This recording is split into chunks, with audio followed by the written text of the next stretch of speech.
All right, what's going on, everyone?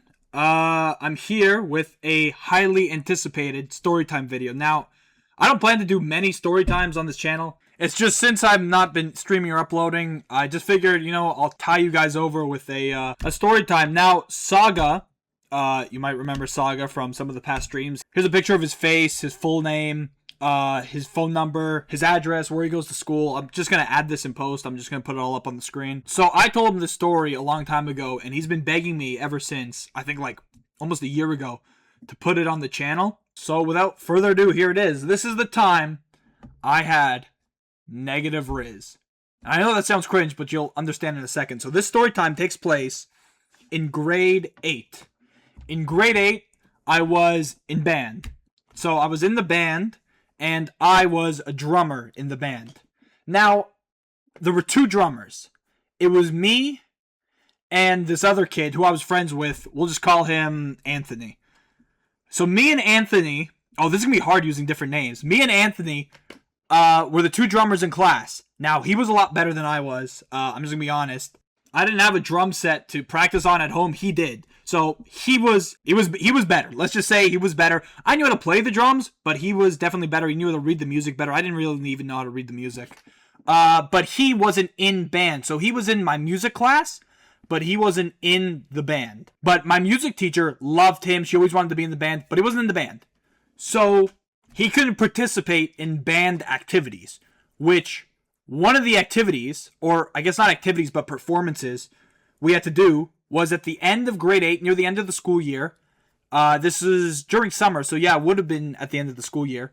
We had to go to this big amusement park, kind of like Six Flags, but not like that. And we had to go to this amusement park and perform in front of these judges. And a bunch of different schools got to do it. But not everyone in the music class was in the band. So my music teacher went and got other kids from grade 7, I'm pretty sure, 7th graders, to also help out in the band. Now, I was under the impression that, okay, the guy, Anthony, isn't in my class anymore, or isn't in the band, I should say. So I thought, okay, I'm going to be the main drummer. I got to lock in. But here's the thing. One of the 7th graders was a percussionist. So she actually gave him percussion 1, and I was still stuck on number 2. So for the first song, I'm pretty sure was the Simpsons theme song. I just had to I can't even explain it. It was like kind of like a maraca thing, but not. I had to do, well, he played the drums. And then there was another song I don't remember. And then the last song was Star Wars, the Star Wars theme. I knew how to do that. Not because I even knew how to read the music, but it was a pretty easy song to play. And I just had the beat down because I used to be a really big Star Wars fan. So I just knew it. So that was the one song I could play. But for the band rehearsals that were leading up to the big concert, or the big performance, I should say, she made me play like some big-ass drum where I just had to hit it with this big-ass mallet on certain parts. So I was kind of like, okay, whatever. I'm not going to be able to do the drums, whatever. I didn't even care. It wasn't like I was big into the band anyways. I just honestly joined because a bunch of girls were in it. That's why I did it. So I joined, a bunch of girls were in it. I joined the band. And it didn't even matter because at the end of the day, we're at this amusement park after the after the performance. We just get to go in the amusement park and like dick around and whatnot. So we get there, we do the performance. Here's what happens. The first song, I'm like, okay, whatever, boo-doo-doo-doo-doo. I think I hit the triangle once or twice. The other song, I do whatever, and then Star Wars comes up. Now this is where the story gets crazy. Star Wars comes up, and that big-ass drum that I used to have to hit with a big mallet isn't there. So I'm like freaking out. And like all the people in the back, I'm like, yo, the big drum's not here. Because I was friends with everyone in the band. And it was like the trombones and the saxophone people were all in there. And I'm like, yo, teacher. Let's call her Mrs. H. I'm like, Mrs. H, Mrs. H. I'm like, quickly raising my hand. I'm like, there's no drum here. I like kind of mouthed it, like half whispering. I'm like, there's no drum here. And she's like, oh, okay, just sit down. And I was like, bro, no way am I going to have to sit down now like an idiot while this guy basically steals my spotlight. So I'm like, okay, whatever. I'll just sit here. At least, I don't have to worry about messing up. I'll just sit here whenever they can play, and then we can go have fun at the amusement park. This 7th grader, and to this day, I still feel kind of bad about it. Like, I didn't really... God, this sounds so messed up to say. He completely messed it up.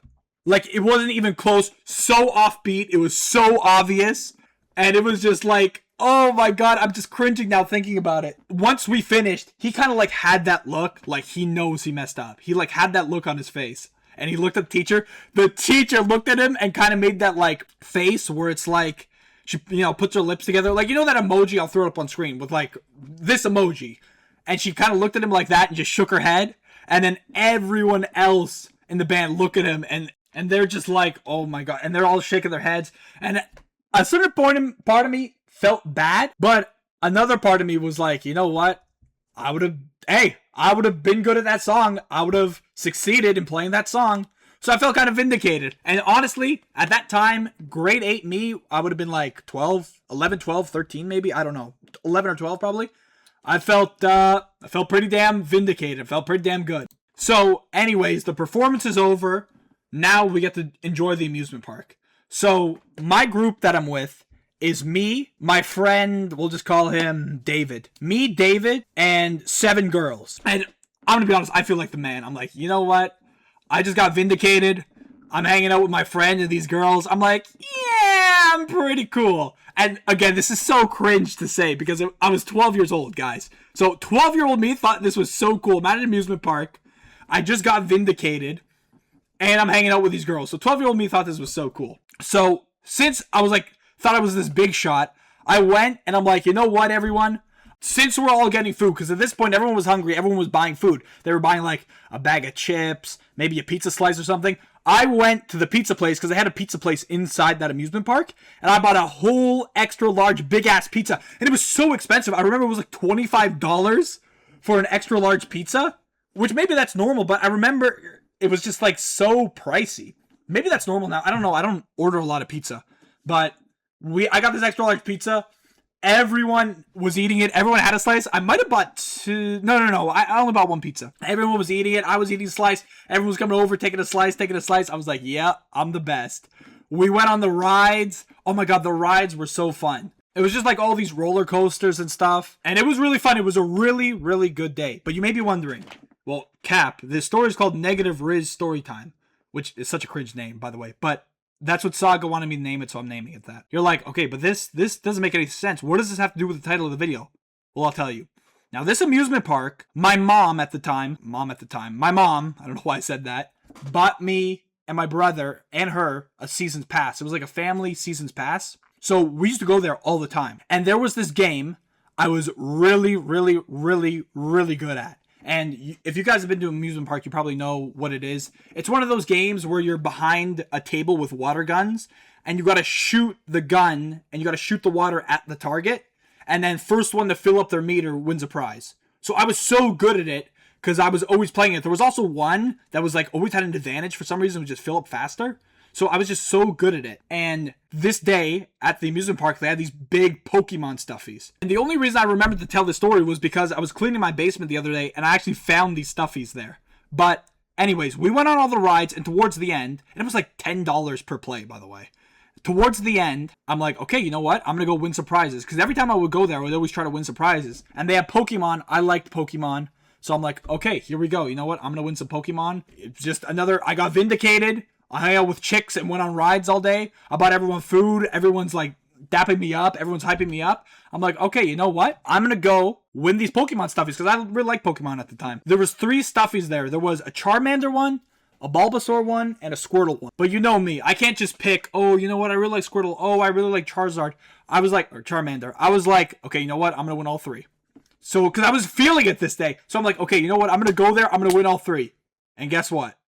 I won all 3. Back to back to back. And the girls I was with were watching me. And they were like, oh my god, you're so good. Da, da, da. They were all like hyping me up. Dude, I felt so good. This is so cringe to say, but I felt so good. I was like, I am the man, bro. Let's go. And the day was coming to a close, so we all were leaving. We all took a big group photo. Actually, I can't because I wouldn't want to dox the people. I would probably cover their faces. But I can't even show it because it's in a Snapchat group chat, and I haven't talked to these people in so long. So I wouldn't want to go screenshot that picture because they'd be like, what the hell is this guy doing? Like, 10 years later, screenshotting this shit. Is he a weirdo? They probably think I'm weird, bro, because everyone was 12 in that picture. They probably think I'm so weird, so I just didn't do it. But anyways, we're leaving. Now, two of the girls I was with, and another girl who I was also friends with, who was actually not hanging out with us, but she was actually hanging out with El Scrubbo. So if anyone thinks the story's fake, they can just go ask El Scrubbo, because he was with her and he was with a bunch of other girls too. So her and two of the girls I was with on the whole bus ride back to school for like our parents to pick us up were begging for these plushies. They were like, oh my god, it's so cute. Can you please give me it? Oh, I want that one. Oh, I want that one. And they each wanted a different one. One of them wanted Squirtle. One of them wanted Charmander. And the one that was hanging out with Scrubbo all day wanted Bulbasaur. And I was like, no, guys, they're mine, though. And they're like, please, please give me it. Please give it to me. I really want it. It's so cute. Now, in hindsight, you know, guys, if you go to an amusement park with girls, or with your girlfriend or whatever, and you win like a stuffed animal, and you keep it instead of giving it to her, especially when she's asking for it, I mean, that's just negative aura, guys. Let's be honest. That is probably the worst decision you can make. And that's why the story time's called Negative Rizz, because I literally didn't give it to them. I still have those stuffed animals. They're in the basement. I actually see one from here, because Marionette was over and he was touching it the other day, and I had to put it on my chair. Literally, I still have them, and I did not give it to them. So needless to say, I fumbled. I think one of them even the next day at school asked me for it. They're like, oh, please, can I get it? And I'm like, no, it's mine. Because I was just like that, bro. I would just keep all the stuffed animals I would have won. I was just like, bro, I was just weird. I don't know. I was just weird like that. But anyways, moral of the story is, if you're at an amusement park with a girl, and I just said this, I'm going to say it again. Moral of the story. You're at an amusement park with a girl, and you win a stuffed animal. And she's saying, oh my god, it's so cute. Can I please have it? Please, I want it. You give her the stuffed animal. You don't keep it to yourself like a school threat. You give her the stuffed animal. But that's the whole story. I just thought it was a funny story. Saga really wanted me to tell it.